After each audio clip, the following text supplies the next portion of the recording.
and dusty roads lived a young girl named Amara. Her family wasn't poor. They were of an average level, which means that they weren't all that rich, neither poor. Her father was a roadside mechanic, oil stains a permanent part of his hands. Her mother sold local snacks by the school gate, calling out to students with her warm voice and gentle smile. Amara was the eldest of 4 children. Life wasn't all that easy and fair enough. There were nights when dinner was just Gary flakes with groundnut. There were school days when her shoes had holes in them, but she polished them anyway. Yet, despite everything, Amara never dreamt of giving up. She knew that as long as she kept living, there was hope for a better life. So she kept hoping that she would one day attend the university, and that she won't just stop at the secondary level in her academics. She would stay up late reading torn textbooks, some donated, some borrowed, all precious.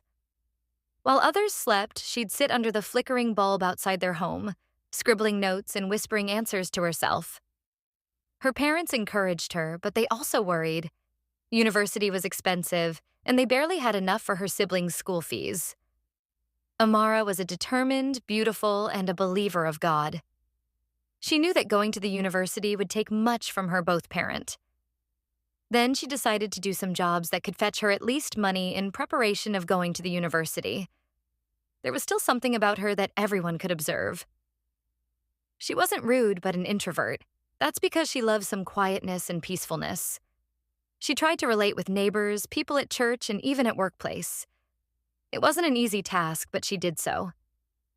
Still, Amara didn't give up. She applied for every scholarship she heard about. She volunteered at a local clinic just to learn. Her parents noticed her drive and helped her prepare for exams. And when results came out, she was one of the best in the state. She was offered a full scholarship, tuition, accommodation, even a laptop. Tears ran down her mother's face the day she left for university. Not out of sadness, but pride. Her father said, "You're not just going to school. You're opening the door for your brothers and sisters." At university, things were still hard.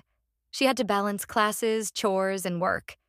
But Amara carried the fire of where she came from. She remembered every meal skipped, every tear hidden, every prayer whispered in the dark. Years later, she walked across the stage in her white coat, a medical doctor, the first in her family. And she didn't stop there. She came back to her town and opened a small clinic. For those whose voices were often unheard, for every girl who thought her dream was too big for her small home, Amara proved something powerful. It doesn't matter where you come from. It matters how far you're willing to go.